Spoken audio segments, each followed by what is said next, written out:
banget sih. Tadi sama Ibu Siti belajar apa?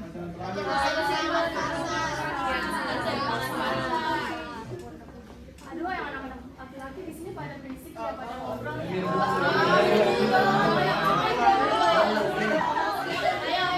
Semuanya pada berdiri anak-anak. Aduh, entok. Karena udah akhir jam pelajaran, boleh deh kita peregangan dulu deh. Semuanya peregangan tangannya ke depan. Tarik nafas. Keluar samping.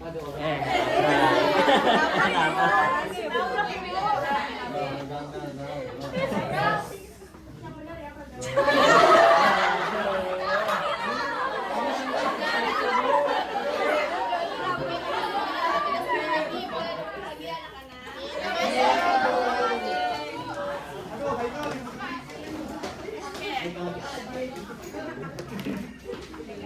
Jadi kali ini Ibu akan membahas materi tentang intervensi pemerintah dalam mekanisme pasar.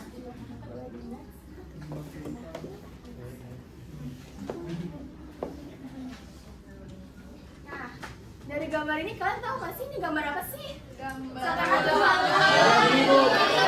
jawab? Siapa yang mau jawab? Orang jualan. Tunjuk tangan ayo. Kalian. Jadi penjual mau ngasih buah ke kembali. Makasih. Makasih. Oke, karena sudah menjawab saya memberi ini ada reward.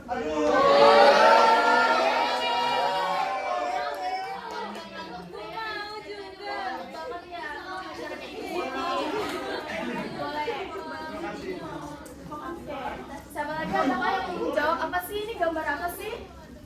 Ada nggak yang mau jawab lagi? Ini lagi melakukan transaksi antara penjual dan pembeli kan? Iya.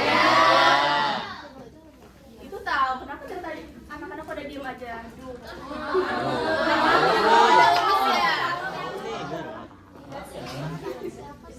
Udah kita langsung masuk ke materinya. Nah, di sini Ibu ada pertanyaan nih buat kalian. Kenapa sih pemerintah itu perlu turut serta dalam urusan harga barang di pasar? Kenapa sih? Ada nggak sih yang tahu? Coba angkat tangan. Iya boleh mau. Ya, jual harga yang paling tinggi. Ya benar. Siapa lagi adakah yang mau jawab? Karena ada yang mengeksplorasi pasar.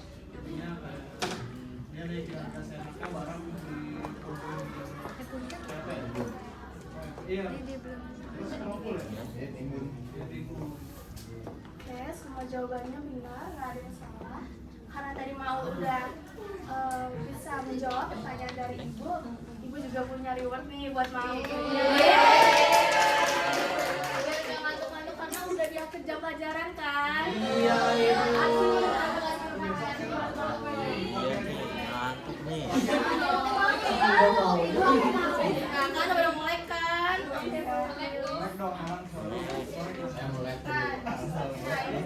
Tadi Ibu sudah dari Google Classroom, ini sudah ada running menjawab yaitu untuk mencegah harga terlalu tinggi atau untuk melindungi konsumen, untuk mencegah harga terlalu rendah dan menjamin keadilan sosial, mengendalikan inflasi serta menjaga kestabilan ekonomi. Sini Siti juga menjawab nih di Google Classroom-nya. Jadi kata Siti, karena mekanisme pasar itu tidak selalu berjalan sempurna.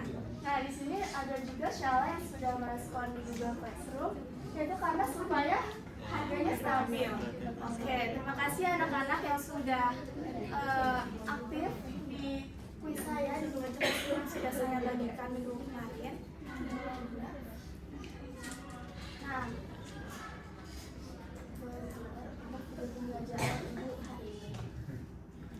Halo, mahasiswa ekonomi. Kamu pasti pernah dengar berita kayak gini.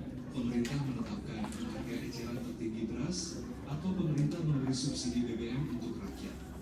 Nah, kenapa sih pemerintah ikut campur urusan harga? Jawabannya ada di topik kita hari ini. Keseimbangan pasar dan intervensi pemerintah. Ingat lagi, episode sebelumnya, harga di pasar terbentuk karena interaksi antara permintaan dan penawaran. Titik di mana keduanya bertemu disebut harga keseimbangan dan jumlah keseimbangan. Di titik ini, pasar dalam kondisi ideal, nggak ada kelebihan barang atau surplus, dan nggak ada juga kekurangan atau sebaliknya, terletaknya lewat kebijakan harga maksimum.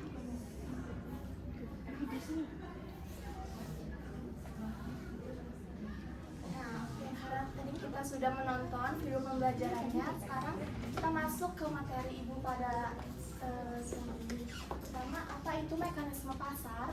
Jadi mekanisme pasar itu adalah proses interaksi antara penjual dan pembeli dalam menentukan harga serta jumlah barang atau jasa yang telah diperjualbelikan. Nah, mekanisme pasar di sini itu dihitung berdasarkan kekuatan permintaan atau demand atau penawaran atau yang kita sering dengar itu supply. Langsung ke demand. Nah, di sini juga ada faktor yang mempengaruhi mekanisme pasar. Yang pertama ada jumlah uang beredar. Kalian tahu nggak kenapa jumlah uang beredar ini mempengaruhi mekanisme pasar? Ada yang bisa menjawab? Iya, boleh, Berli.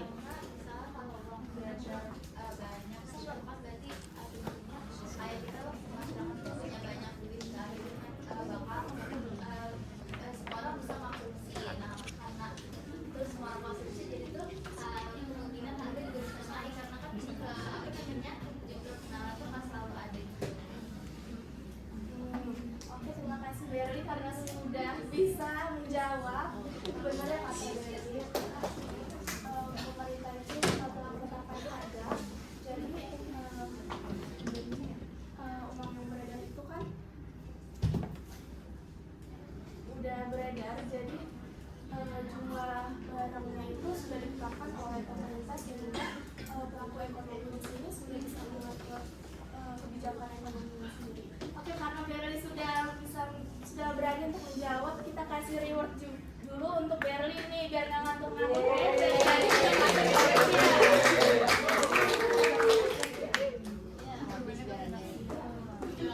Masih punya 2 nih. Ada belum bagian nih. Yang pertanyaan ini buat Berli karena sudah berani menjawab pertanyaan dari ibu.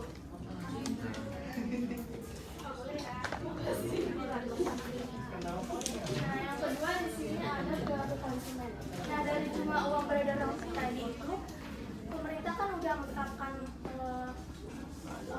uangnya. Jadi kalau sudah menyebar di masyarakat, kalau uang beredarnya banyak, bisa jadi panik buying kan? Karena semua orang jadi punya uang. Nah, itu bisa mempengaruhi yang kedua yaitu perilaku konsumen.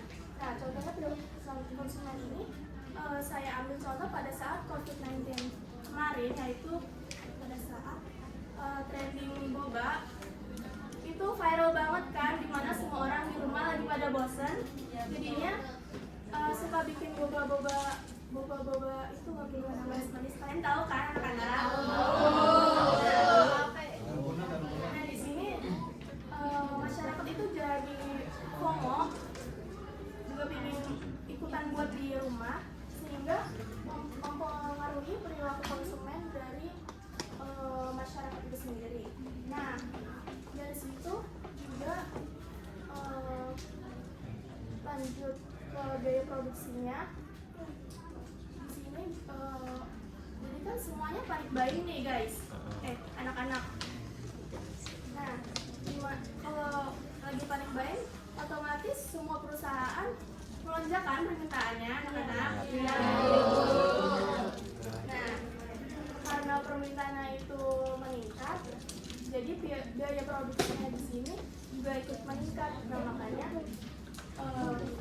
terjadilah spekulasi dan penimbunan, di mana banyak perusahaan-perusahaan yang sengaja menimbun barang-barang tersebut, seperti contohnya saya ambil dari yang belum lama terjadi, yaitu penimbunan minyak goreng. Jadi di sini masyarakat juga ikut panik karena merasa, wah, kita kayaknya nggak dapat pembuatan minyak goreng nih, padahal masih banyak kan di sekitar kita anak-anak. Ya, betul. Karena zaman apa ya? Nah, karena masyarakat di sini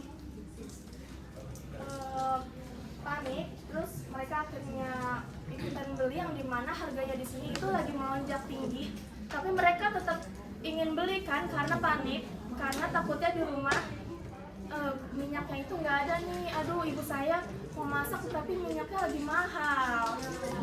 Ya, iya. Nah, dari situ kita mempengaruhi juga dari struktur pasar yang dimana semua faktor-faktor tadi yang telah ibu sebutkan itu mempengaruhi variabel aktivitas ekonomi. Nah, yang selanjutnya adalah kegagalan pasar atau market failure. Yang pertama itu monopoli, di mana monopoli itu contohnya ada satu pelaku usaha yang menguasai perusahaan. Nah, perusahaan ini itu contohnya yang sudah dibahas pada pertemuan kemarin yaitu Pertamina. Pertamina ini kan yang menguasai bahan bakar minyak di Indonesia kan, anak-anak? Iya. Nah, dari situ lanjutlah kita masuk ke yang nomor 2 yaitu eksternalitas, yang dimana eksternalitas ini adalah dampak dari monopoli tersebut. Jadi monopoli itu kan ada satu pelaku usaha yang menguasai perusahaan. Nah, jadi eksternalitas ini itu masuk ke dampaknya, yang dimana dari pengaruh perusahaan luar yang berusaha untuk menguasai aktivitas ekonomi di Indonesia. Nah, dari dampak-dampaknya ini itu masuklah ke yang nomor 3 yaitu info tidak sempurna, yang dimana di sini antara konsumen dan produsen itu ada terjadi miscommunication, yaitu mereka bingung kenapa harga barang itu tiba-tiba melonjak kan, anak-anak? Iya. Aduh, Putih jangan ngobrol ya, Putih. Nah, dari produsen konsumen ini terjadilah miskomunikasi, jadinya mereka bingung lonjakan harganya kenapa tiba-tiba tinggi. Nah, jadinya masuk ke nomor 4 yaitu distribusinya tidak merata. Nah, karena tadi ada perubahan komunikasi yang kurang komunikatif, jadinya pihak distribusinya ini Ales jangan ngobrol ya, nak. Nah, dari miskomunikasi itu masuklah kita ke distribusinya yang udah merata. Nah, karena tadi produsen konsumennya itu bingung karena kenapa sih harganya kayak gini, masuklah ke distribusinya tidak merata. Nah, distribusinya ini itu mereka ikutan panik juga karena mereka kekurangan informasi dari pihak produsen atau konsumennya yang masih berbagai macam ini kan infonya. Jadi infonya itu nggak sempurna yang mengakibatkan kegagalan pasar. Oke, boleh dilihat. Nah, selanjutnya di sini ada peran pemerintah dalam pasar. Yang pertama ada regulator. Di sini ada yang tahu nggak apa itu regulator? Belum.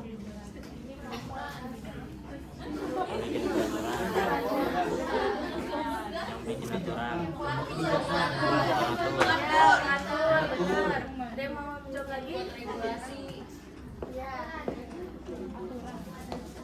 Oke, semuanya benar. Jadi regulator ini adalah suatu aturan atau kebijakan yang telah ditetapkan oleh pemerintah untuk memantau aktivitas ekonomi. Nah, setelah pemerintah itu mengeluarkan kebijakan atau aturannya, mereka masuk ke dalam peran pengawas, yang dimana pemerintah di sini tugasnya untuk mengawasi berbagai aktivitas ekonominya, biar melihat nih ada nggak sih hal-hal yang nggak sesuai sama ditetapkan oleh pemerintah tadi. Nah, kita masuk ke pelaku ekonomi. Dari kan pemerintah udah mencoba untuk mengawasi kan anak-anak. Nah, jadinya pemerintah melihat pelaku ekonomi di sini, gimana sih pelaku ekonomi di Indonesia itu mengeluarkan kebijakan-kebijakannya apakah benar dan telah sesuai dengan kesepakatan yang telah ditetapkan oleh pemerintah. Kadang kan ada beberapa pelaku ekonomi yang nggak mengikuti standar nasional Indonesia kan anak-anak, seperti contohnya kalau dalam perusahaan itu seharusnya disediakan APAR. Nah, dalam perusahaan itu emang wajib menggunakan APAR, di mana itu penting banget. Kita nggak tahu ya, kita mungkin suka nyepelein kayak apaan sih, cuman koslet doang, kayak misalkan itu AC yang kadang koslet itu berbahaya sebenarnya anak-anak. Jadi dari pelaku ekonomi tersebut kita masuk ke stabilisator, yang dimana dari semua peran pemerintah yang telah Ibu sebutkan, pemerintah perlu melihat bagaimana perkembangan dan pertumbuhan pelaku ekonomi di Indonesia, apakah sudah sesuai dengan penetapan yang telah ditetapkan oleh pemerintah.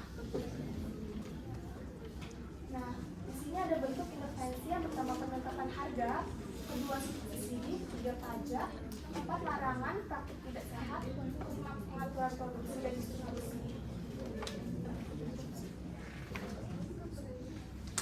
Nah, di sini ada penjelasan kapan pemerintah perlu melakukan intervensi, yaitu pada saat kenaikan harga signifikan yang memberatkan masyarakat. Kedua, pada saat kelangkaan barang kebutuhan pokok. Ketiga, praktik monopoli atau oligopoli yang tidak sehat. Keempat, distribusi barang yang tidak merata antar wilayah. Yang terakhir itu ada konflik kepentingan antara produsen dan konsumen. Nah, kita sudah berada di penghujung pembelajaran, jadi Ibu akan memberikan tugas kelompok nih. Iya, di sini satu kelompok itu berisi 3 orang, yaitu 1 orang yang mengerjakan ini, 2 nomor itu, dan 3 yang itu. Oke? Ini Ibu memberi kesimpulan yang tentang kesuksesan dan dalam pemerintahan dan penawaran tidak selalu berjalan sempurna.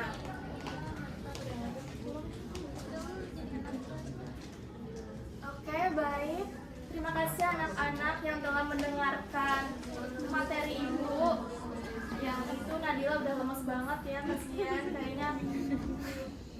Nah, karena waktu Ibu udah habis, Ibu izin pamit mengundurkan diri. Terima kasih anak-anak yang telah mendengarkan materi pembelajaran dari Ibu. Kurang lebihnya mohon maaf.